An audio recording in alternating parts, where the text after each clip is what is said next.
राम्रा चिजहरू गरेको उहाँले हाइलाइट गर्नुहोस् मैले भनेको छैन, मलाई चाहिँदैन। नेपाली जनताले देखिहालेको छैन, हर चिज स्टन्ट लाग्छ मलाई।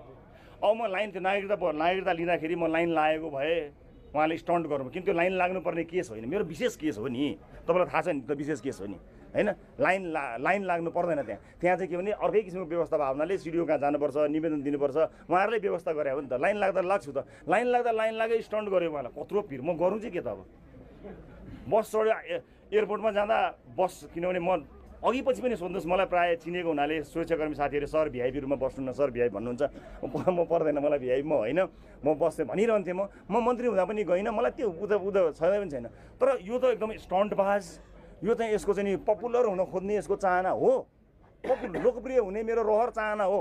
सत्कर्म गरेर पपुलर हुने चाहना नै मेरो जिन्दगीको चाहना हो। कसैलाई पैसा कमाउने इच्छा होला, कसैलाई के कमाउने इच्छा होला, मलाई नाम कमाउने रहर छ नि, तर नाम कमाउँदा म सत्कर्म गर्छु यो गर्दिनँ, त्यो मात्र इम्पोर्टेन्ट कुरा। लेख्नुहोस् त ल, मैले आजसम्म गरेको अपराध के गर्यो। दुर्गम कालीकोटमा अस्पताल बन्यो, त्यहाँ पनि खोज्दैछ नि, त्यहाँ पनि दुर्गम कालीकोटमा अस्पताल बनायो हामीले। सामान्य एउटा डाक्टर मुकुलसँग मेरो त्यहाँबाट चिन्जान भयो, क्यान्सरबाट सर्भाइभ गरेको मान्छे उहाँ cancer survivor doctor Mukul Dhakal. उहाँले एउटा प्रस्ताव लिएर आउनुभयो कि कालीकोटमा अस्पताल बनाऊ भनेर। त्यो अस्पताल एउटा कम्युनिटी अस्पताल बनाउन खोजेको थियौँ, तर हामीले फन्ड रेज गर्दा होइन, यस्तो दुर्गम ठाउँमा अस्पताल बनाएपछि त अलिक ठुलै बनाइदिउँ न, ताकि पछिसम्मलाई काम लागोस् भनेर हामीले सरकारलाई सोध्यौँ। हामीले फन्ड रेज गर्छौँ, हाम्रो 2 करोड 3 करोडमा हाम्रो सकिन्थ्यो अस्पताल।